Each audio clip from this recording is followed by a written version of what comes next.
My review will contain spoilers for Yakuza 4. Yakuza 4 is my favourite action-adventure game of all time. The story is very captivating and has 4 main playable characters, plus other main characters that come into the story in complex ways. The story has twists and turns and is inspirational at times. The story even has a bit of romance, and the deep past of the characters come into the story very well. And of course, you get to explore the adult entertainment district of Tokyo. The combat is awesome, and the 4 main playable characters have very different fighting styles with strengths and weaknesses and are fun to use in their own way.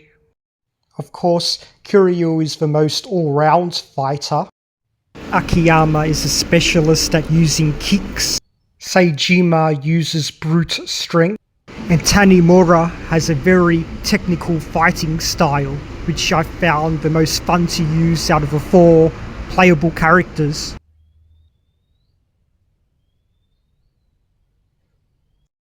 Going back to the stories of the characters, what makes them inspirational is how Akiyama was homeless, then came across a lot of money, then started his own business.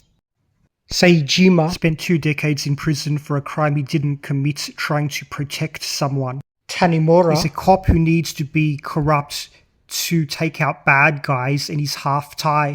Besides combat and adult entertainment, you can gamble.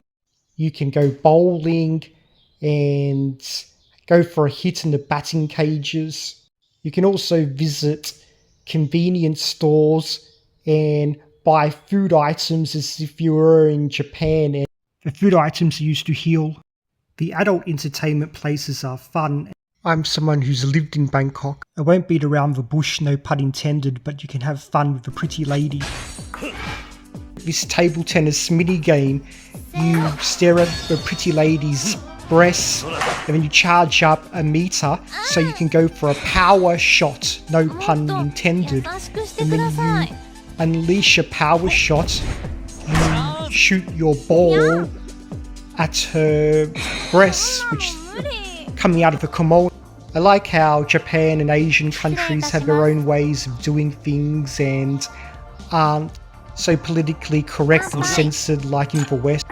You can also do a lot of different side quests, and some of the side quests are very quirky and funny side stories, some are more serious.